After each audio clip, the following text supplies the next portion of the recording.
I was just curious. Hey guys, welcome. Give y'all a few seconds to get in here and get situated. We've got a good one for you today. So come on in. Welcome, welcome. I'm seeing some people on. So Eds, if you want to fade out the music, that would be awesome, and we'll get started. So welcome to you guys for today's episode of Pep Talk. As you can see on the screen, the topic for today is the genius of doing nothing. So this is going to be a great conversation. Barbara posted a video yesterday inside of our Productive Environment Network. And it's just a short 4-minute video. I'm actually going to share it with you guys on this call today, or on this pep talk today. But it just really sparked some great conversations, and there's nothing better than having these conversations together. Barbara and I could talk together all day long, but we want to bring you into the conversation so you can have this conversation with us. So as you can see, today we're talking about something bold and countercultural in our hustle and grind culture, right? And that is the genius of doing nothing. No, we're not talking about procrastination. We're not talking about avoidance, but the strategic pause that allows your brain, your body, and your spirit to reset so you can finally see what needs to happen next. So I am Andrea Anderson. Let me remove this so we can see you guys, or you can see us a little bit better. I'm Andrea Anderson, CEO of Productive Environment Institute. I'm here in Carolina Beach, North Carolina, joined by... I'm Barbara Hemphill, founder of Productive Environment Institute in Raleigh, North Carolina. And Barbara's friend and mentor, Melvin Pillay, calls what we're talking about, and he's actually the guy in the video, which I'll share with you guys in a few. He calls this concept unwork. The moment that you stop forcing progress and start allowing inspiration. So if your mind has been loud and your day's jammed full, give us the next 30 minutes. We're going to explore how rest, stillness, quiet thinking, and even boredom can become the birthplace of your best decisions. And as Barbara always says, clutter is postponed decisions. So we're going to talk about how quiet moments make room for the right next step to show up. Okay. So we're going to begin by sharing a clip. It's my favorite clip from a very powerful movie called The Shack. You may have read the book. You may have seen the movie. It's a very powerful movie. And this one very short clip is my favorite. And it really demonstrates what we're talking about here. So if you haven't seen the movie or read the book, just a very brief explanation. God appears in different forms in this movie, not necessarily the form that we all think he appears in. And so in this particular clip, he is in the form of a Black female, and is Octavia Spencer is the actress. And she is sitting, I'm setting this up because the clip goes so fast. So I really want you to hear it and understand what's happening. So she's sitting on the porch. She is God in this video, in this clip. And she is sitting on a porch with sunglasses on, being very still. And then the main character comes up and he sees her and he's kind of like, oh, you're just chilling. You're just sitting here doing nothing. Basically, he says what he says. It's hard to hear him, but he says, God has time to catch a few rays. Right. Okay. And then this is her response. So let me see if I can hopefully play the whole clip. Let me start at the beginning here. All right. Listen carefully.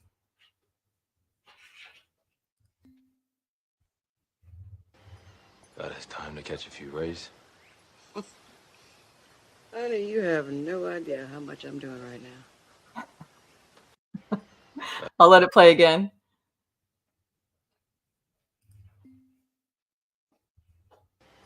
God has time to catch a few rays. Honey, you have no idea how much I'm doing right now.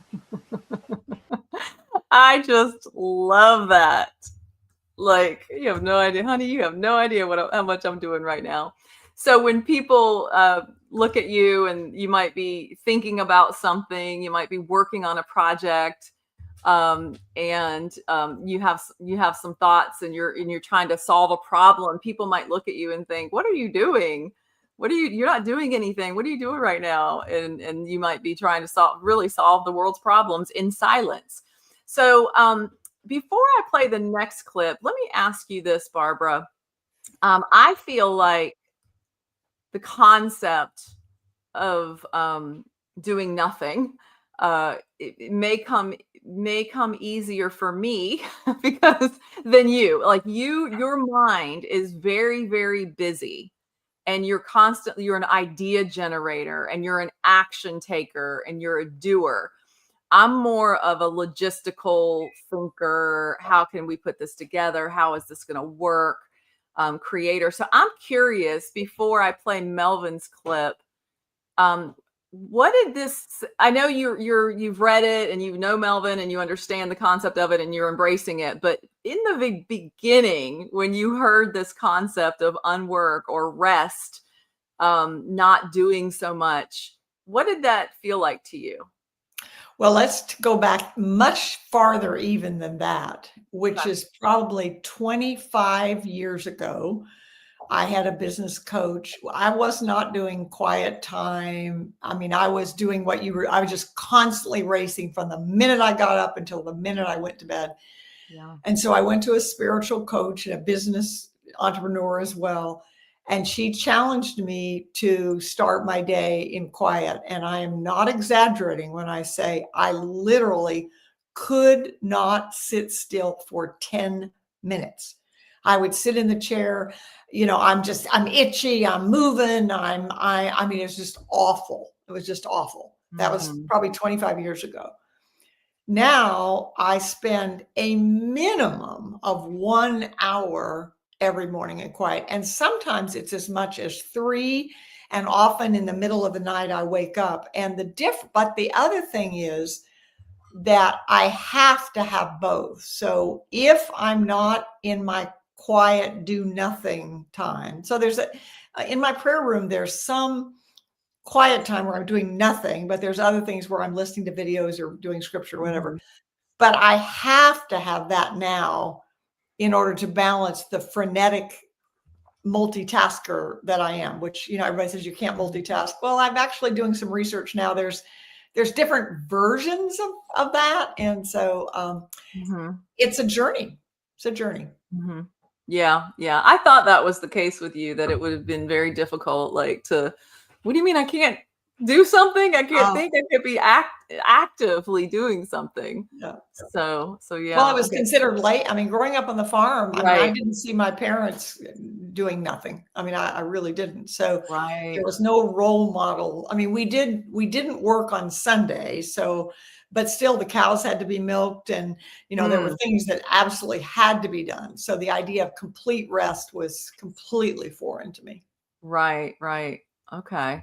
So, and you guys, those of you that know us, know that our tagline for Productive Environment Institute is accomplish your work and enjoy your life. And so it's interesting, we in the hustle and grind culture of do, go, produce, it's all about accomplishing your work. And the concept of enjoying your life is like, I can't do that. I've got all this work to do. Or people enjoy their lives too much and then don't get the work done. So this is interesting. This is why it's counterintuitive or counterculture. This is saying that the rest, the thinking time, and the processing is part of the work. It's not necessarily it's not switching from work to enjoy your life. It's literally part of the work, which I find so interesting. And I'm going to share a screen shot of Melvin Pilet's book. This is his first book. Barbara's going to share a little bit about another book in a few minutes, but God's Design for Man's Freedom from Hard Work. And this book is called Unwork. And it's like, what do you mean unwork? How is that possible when you're running a business or you're trying to get organized for your own business or your own things that you have to do? Is this even possible? Well, So and one of the things he mentions is how our culture is that. I mean, it's like, and the Bible says to be like a little child. Mm-hmm. Well, what happens when a child begins to get a little bit older? You've got to work, Mm-hmm. and the more, you've got to work, go to school, work so you can get a job, work so you can get a better job, work. And then in the book, he talks about, but go to a nursing home and where people are suffering with dementia and things like that. What do? They have them play. So it comes full cycle. As children, we play, but then we work. And it's not until we get to the very end where then, in order to help people be happy and do whatever, they're playing. I love that. And that's in the book. I haven't read Unwork, but that's in the book. Unwork is a really easy read. And during the holidays, it'd be something to share with family because it would have some great discussions about the whole concept, because it really is countercultural to unwork. Working is cultural. So. Right. All right. Well, I'm going to play a short video. This one's a little bit longer than the first video I shared. This is about 4 minutes. Rejoice. Hold on. Let me start it back here. This is Melvin Pillay, Barbara's friend and mentor and coach. And let me just say, for those of you who know are on here, he was mentored by Zig Ziglar, who says, "See you at the top." So this is where his story is quite amazing, but that's where he got his training initially. Yes, I love Zig. That's one of my favorite books of all time is "See You at the Top" by Zig Ziglar. My grandfather was in sales. So I grew up hearing about, because everybody in my grandfather's age was, listening. Anybody that was in sales was listening to Zig Ziglar. So I really love his teachings. So this is an important clip. So pay attention. And then Barbara and I are going to discuss a little bit further. Also, before I hit play, if you are new to us, to our channel, and to us in general, please be sure to click the subscribe button. If you're watching us on YouTube, go ahead and click subscribe so that you can stay connected with us. And we would love your comments wherever you're watching from. We stream this live on YouTube, Facebook, and LinkedIn. So wherever you're watching this from, we would love your comments. So what do you think about the concept of unwork? Is that stressful to you, or is it intriguing to you? Tell us anything that comes to mind as Melvin is speaking, and then as Barbara and I speak afterwards. So here goes the video. Hey, hello, my friend. It's Melvin Pillay. Have you ever been accused of doing nothing? Well, rejoice. Friend, there is genius in doing nothing. So researchers and neuroscientists have found that when a person is doing nothing or they are bored, the human brain goes into what's called default mode or rest mode. Now, during this mode, the brain is solving problems. And the deeper you go, the longer you think, the more creative you become. Today, the average attention span of an adult is about 8 seconds, and the attention span of a goldfish is about 9 seconds, they say. We are losing our ability to focus and think. Why? Because we are so consumed by technology. We try to multitask, but actually there is no such thing as multitask. We just change focus from one thing to the next. So get away from the cell phone, get away from the computer screen and think. In the song called The Gambler, sung by Kenny Rogers, we find a beautiful, I would say, strategy for success. So Kenny Rogers in the song is with a gambler and they're going down. It's a summer's night, it's dark, and they are bored, and they look into the darkness, they stare into the darkness, and all of a sudden, while they are bored, the gambler begins to say, and he gives Kenny Rogers advice for life, which I think, in my opinion, is tremendous advice. He says to Kenny Rogers in the song, The Gambler, says, you got to know how to play the game right. You got to know when to hold them, know when to fold them, know when to walk away, and know when to run. This, my friend, is brilliant. Out of boredom comes a most fascinating strategy for life. Now, Jesus said, come to me, all you who are heavy laden and burdened, meaning overworked, stressed. And he promises to give us rest. Once again, the rest mode. God gives us and brings the brain to rest, because that's the point of creativity. There is absolutely nothing wrong in doing nothing. As a matter of fact, all geniuses are boring people. Yeah, they may be eccentric, but when you sit with them long enough, you'll find that they do a lot of boring things, like just sitting and thinking, looking through a window for hours even. I know when I first got married, my wife Michelle said to me, what are you doing? Well, she'd caught me just sitting and doing nothing. And I used to say, well, I'm working. She said, but you're doing nothing. I said, exactly. Nothing is part of my work. Hence why I wrote the book Unwork.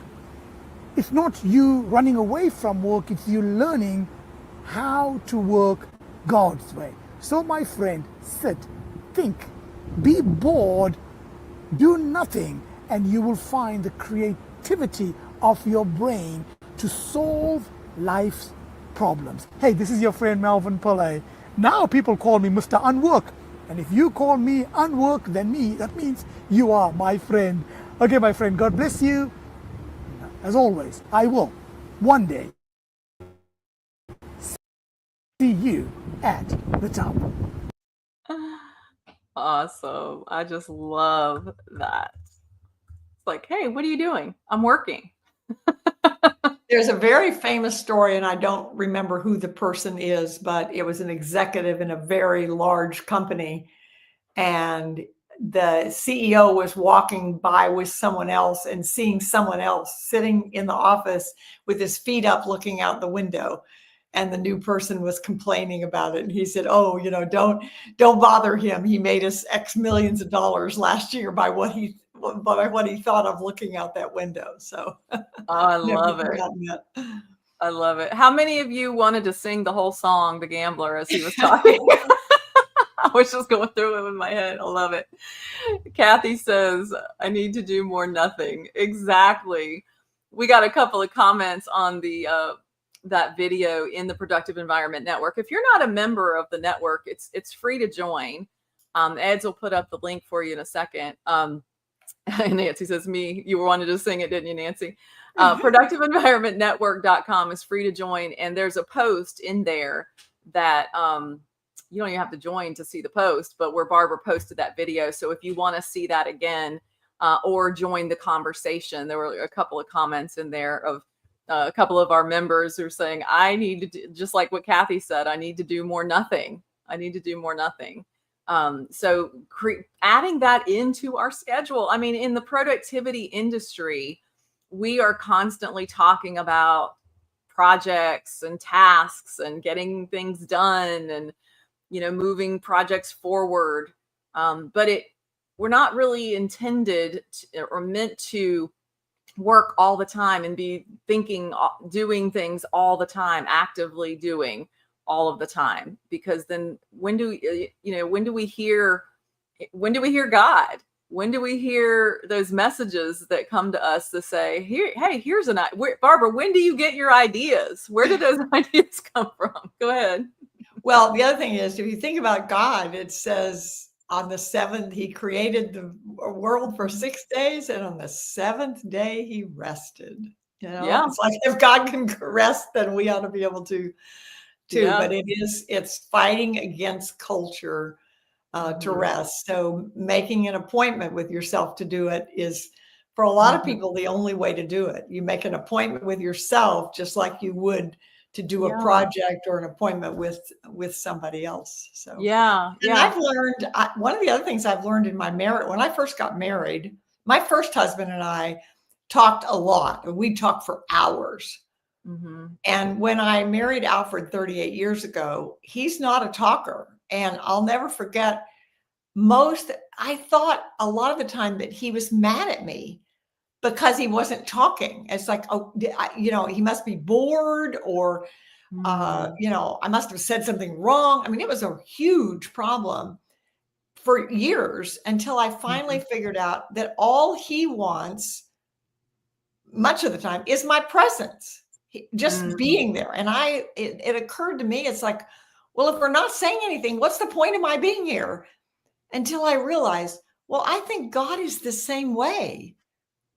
God Mm. wants our presence. That's what he cherishes. And if we're always running around, we're not going to We're not going to hear it. Yeah. feel him or hear him. Yeah. Nancy sums it up. Be still and know that I am God. Be Amen. still. We are commanded. We're commanded to be still, people. And encourage. I think one of the other things is when we do it, and we're all leaders. I mean, everybody leads somebody because people watch you and you never know who's watching you. And I think people in church, many, many people who are church members are very, very active doing, but they don't Mhm. have good relationships with God. And the reason they don't is because they're never still. You cannot have a deep relationship with God if you're always doing. Mhm. And when we say no to something, or when we illustrate how we do it, we're being a leader to help other people do what God commanded them to do. Yeah. And one thing that's interesting that I have to kind of catch myself on too, because, what does doing nothing, truly being still, what does that mean? And what I'm getting here is that it does not mean listening or watching a YouTube video or listening to a podcast or something like that. Like what you're doing right now, if you're watching us, listening to us, you're not doing nothing. You're actively watching and listening. So I know I do watch a lot of YouTube videos and trainings, and if I'm, doing the dishes, I might have a training video playing or something like that. That is not the same thing. Literally just sitting down in a chair, sitting on your deck, laying down on the couch and closing your eyes. I used to tell my mom, she's on here, I'm resting. I'm not sleeping. I'm resting my eyes. So laying down and resting your eyes and just being still and doing nothing, literally. Or walking in Yeah. nature. Walking in Yeah. nature is a doing nothing. I mean, you're walking obviously, but in terms of your brain, yes, a lot of people, that's where they're best. I was just going to say, I talked about this at the gym this morning. I told my workout partners what we were talking about on today's podcast. And I said, for example, I walk one of my favorite things, and it's a favorite thing, thank God. And it's because it's also a critical non-negotiable thing, which is walk my dogs every day. Like if you have dogs, you have to walk them. So I'm blessed enough to walk them on the beach every day. And in the past, I had friends who would say, oh, let me know when you're going to go walk. And I'll meet you. And there's times that I do that. Absolutely. But the most of the time I'm like, no, that is my time. I don't want to talk. I don't want to listen. I'm not playing anything. I see people jogging and walking the lake and walking the beach all the time, and they've got something in their ear. I don't do that. I'm not saying that's wrong, because that's their chosen time to do that. And that's fine, listening to something. But for me, that is my thinking time. I might walk out the door with one of my dogs, and I have to walk them separately. I don't walk them together. So I get 2 walks in the morning and 2 walks in the evening. And I might be thinking of a problem I need to solve, and I'll walk out the door with that problem. And then I get, I'm listening to the waves come in, and I just completely clear my head. And by the time I'm finished, I might have that problem solved. So, and that may happen in the shower. I mean, you may just be thinking about something, and in the shower, all of a sudden it comes to you. But the point is getting up and getting away from it stepping away from your desk, away from the work, away from other people's voices in your head, and having that time, whether you're praying or just literally not thinking about anything. I have to give an example. It's kind of, I hadn't thought about it until just this minute, but almost every Saturday, I go to something called Stretch Lab. And part of the reason I like Stretch Lab is because I'm doing nothing. I don't have to, I just lie on the table, and whatever the stretchologist does, I'm just there to do it. But we don't talk. I don't know what he or she is going to do. I'm just there, and it's 50 minutes. Part of the reason I love it is that my body is being exercised in a way. I'm not doing it, but I'm absolutely doing nothing. And that's part of why I love it so much. And I have a massage person that comes to my house. And a couple of times ago, she came and we talked the whole time. And then we both said, hey, we messed this up because we talked the whole time. So it really took it away, and we caught ourselves. And then the next time we wouldn't do that. That has that reminds me of a massage therapist I used to have, because we were like that too. And I didn't go often enough. So whenever I went, we were catching up. It's like, oh, what have you been up to? So we made a rule, because she could talk through the whole entire thing, but that didn't help me at all. So I would say, okay, let's talk for the first 5 minutes. And then I said, I'm going to just go to sleep. I'm just going to, zone out right now. And so that sometimes, and it's okay. It's okay to say that if you're in that situation with a massage therapist or even a trainer, or as you said, the Stretch Lab. Let me see what Kathy says. When I'm feeling stuck on something, I get up and take a walk outside. Yes. The change of scenery and getting away from my desk helps 99.9% of the time. There's always that 1.1%. Yeah, that is great advice. Just getting a little bit of sun on your face, and you're just clearing your brain. Get up and walk away. In fact, I've got an Apple Watch, and it tells, Barbara, you've got one too, don't you? And it says, stand up, time to stand up. If you sit too long. So sitting is the new smoking. So get up, walk away, do something else, or do nothing. Do nothing. That is okay. So Barbara, you wanted to share about Melvin's new book, The Smart Work Matrix, Unlocking the Code to Better Mental Health, Well-Being, and Productivity. What do you want to say about that book? Well, the first book, Unwork, is the kind of the philosophy of Unwork. And so it's an easy read and whatever. The Smart Work Matrix is how to do it. How do you execute it? So if you are an entrepreneur, this is a way that you can actually figure out how to make time to not work. How is it that you plan it? And it's got lots of thoughtful questions in it. It's one of those books you could use forever, because you're always going to be farther along in terms of your growth of where you're doing. And we all kind of get better at something and then worse at something. So this is, I would say, a manual for putting unwork into your life. So I highly recommend it and use it myself. I love that. That is awesome. So as we wrap up this topic, I do still want to hear from you guys. So if anybody wants to post something in the comments, wherever, we do read every comment. So let us know what you thought about this topic. Is this something that you're like, oh yeah, I do that all the time, of course? Or is it like, oh my gosh, I could never do that because I'll get behind and I need to catch up? Like, what is your relationship with work versus unwork? We would love to know that. Again, you can actually join our conversation over in productiveenvironmentnetwork.com and find that post. And we've got a chat there, so you can interact directly with Barbara and myself there as well. Now, with that in mind, we have a workshop coming up. So depending on when you're watching this video, we have a workshop coming up this Friday, and this link, the URL should still work, because after the workshop, we will revamp it and put it out as a workshop that you can still attend after the live event, participate in it. So productiveenvironment.com/jumpstart. It is a workshop that we are doing on Friday. We're calling it our 90 plus 90.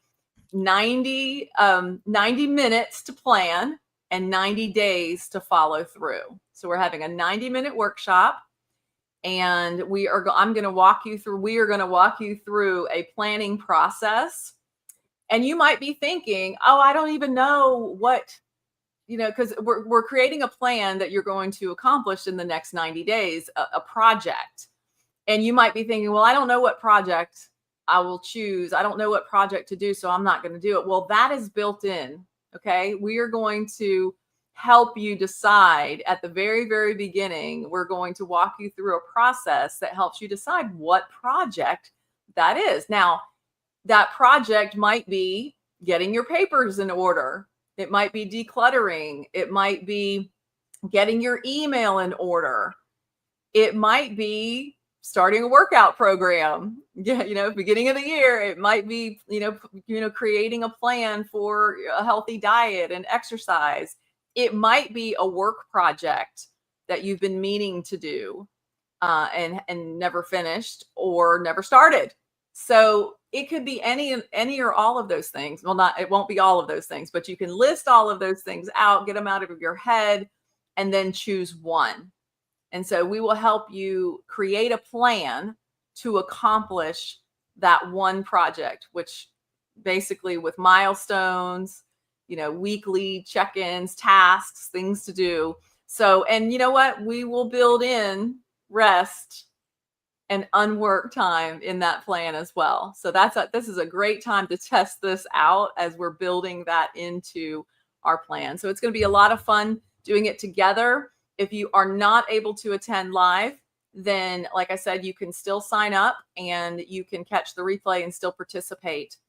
I had one more thing. Oh yeah, let me say this. If you are one of our Soar to Success members, you will not use this link. You will get a different link because it is included in your Soar to Success membership. Okay. So you will get a different link and you can reach out to Ed's if you don't have it. It's actually in the Soar space in our Productive Environment Network. So I just want to say that don't sign up with this link if you are an existing Soar to Success member. Okay. Barbara, any closing thoughts on unwork? I have a quote from Brene Brown, who I just love. She says, "It takes courage to say yes to rest and play in a culture where exhaustion is seen as a status symbol."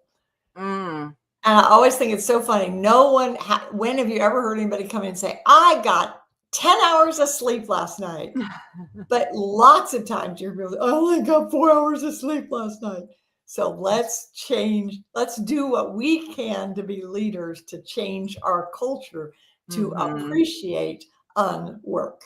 Love it. And I just thought about our next workshop. It's going to be the unworkshop.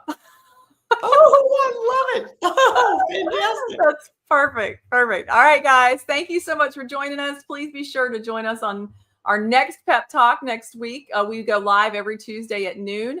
Every now and then there's a restream, but most of the time we are live on Tuesdays at noon Eastern time. Otherwise, the same link will get you to the replay. So we love having you guys on. We love knowing you're out there and listening. And please make sure you subscribe and share this video with someone else that needs to see it. Thanks, guys. See you soon.